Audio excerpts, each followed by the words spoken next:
sa pagtatag ng mga malasakit center. Okay? Pangalawa po ay ang mga local government hospitals. Yan po ay sinusuportahan din ng ating malasakit center, malasakit program na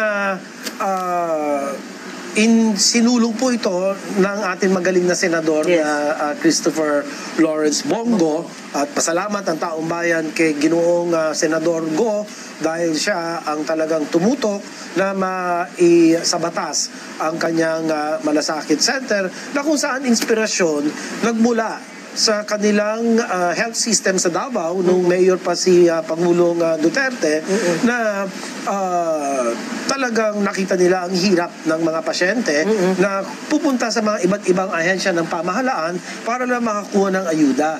Samantalang malasakit center, pinagkaisa na ang lahat ng posibleng panggalingan ng pondo at under the concept of one-stop shop. Siyempre, wala ka na nga pera. Magpapamasahe ka pa para kumuha ka ng pondo kung saan-saan. Ba't mo pahihirapan pang mamamayan? Dito na lang mismo. Kaya itong ideya o konsepto ng malasakit center ay naipakilala sa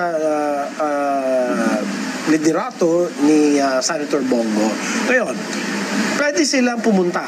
Yung mga pasyenteng tinutukoy mo na sa private sector, pupunta sila sa malasakit center subject to an assessment by the social welfare officer of the government hospital. Kasi baka naman may kaya, nagpapanggap na mahirap para samantalahin yung libreng gamutan at yung serbisyo. Gamot, diagnostiko, laboratorio. Hindi naman tama yun. Secretary, kung ano naman, siyempre minsan kapag may kaya, once nakasakit ng cancer, nauubos ang pera nila talaga. Parang na-drain. So hanggang sa talagang hindi mo din sila masisi na humahanap na ng paraan. Kaya nga naitanong ko, yung malasakit center, kung ito ay pupwede rin sa mga dating dating nakaipon na naubos. Maganda yung punto na yan. Paliwanag ko dyan ganito. Ang isang magandang tugon dyan sa problema na yan.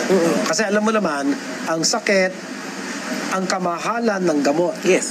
Halimbawa, ang annual treatment cost ng breast cancer would be about 1.5 to 2 million pesos. Yearly yan. Okay?